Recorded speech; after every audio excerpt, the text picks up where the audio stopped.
housing prices have become increasingly unaffordable, especially for first-time home buyers. Greg, we'll start with you. What do you see as the primary barrier to creating more housing that is affordable?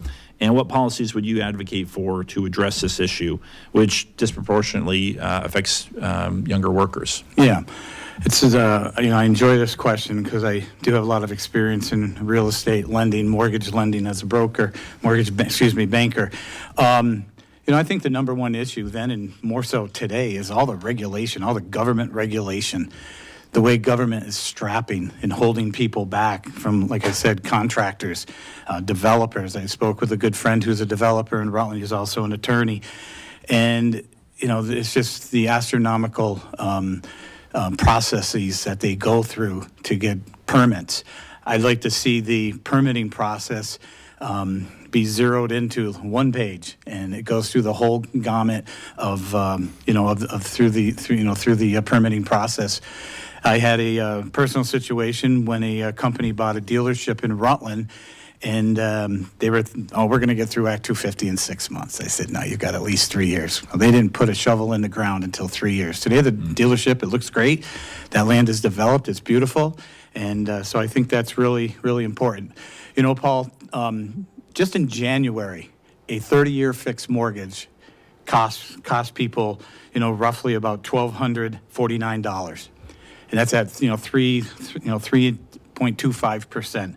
Today, in today's market, it's over $1,632 at 5.47% for a 30-year fixed mortgage. How can a young couple afford that with everything else going on in Mr. O'Biden's inflation world? But no, we're going to get into that. So I'll end there. Thank you. Sure. Joe, same question to you. What do you see as the primary barrier for housing that's affordable, and what would you advocate for? So first, let me offer to young people who are trying to move here, pay very close attention to where you are trying to purchase a home. I have 2 children. The oldest has just purchased her first home in the town of Walcott. My son, who's a little bit younger, happens to work down in Norwich, which is a bedroom community basically for Dartmouth Hitchcock. There is no possible way that he could afford anything in that neighborhood, and never will be at the rate that he is being paid right now as a machinist. The bottom line is, if you're coming into the market for the first time, pay very close attention, because there are places in Vermont that actually still have reasonable home prices, and you can get a mortgage in this day and age if you are successful in trying to maintain your own income.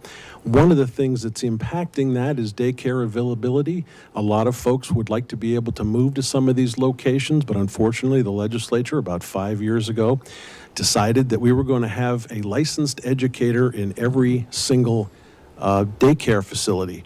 Now, I don't know where you're living right now, Paul, but the availability of a licensed educator for daycare purposes, that's pretty, it's a very tall obstacle. And the statistics that we got back, Essex County lost 40% of its daycare availability. The rest of the state lost 7% statewide. So trying to get the state government to pay attention to what it's actually doing and the impacts it's having, even if it's well-intended legislation, that's the kind of thing that we have to repeal and make sure people have daycare availability.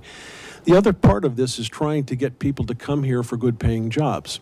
That is a trick, but it is something that is in the pipeline. Phil Scott just authorized a tremendous amount of spending to build some housing.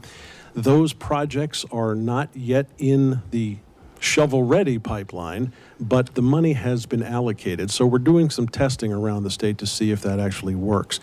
And I guess I'll close this particular section by saying, when you're trying to buy a home, every one of us that's currently in this room at some point went through the process of trying to buy a home.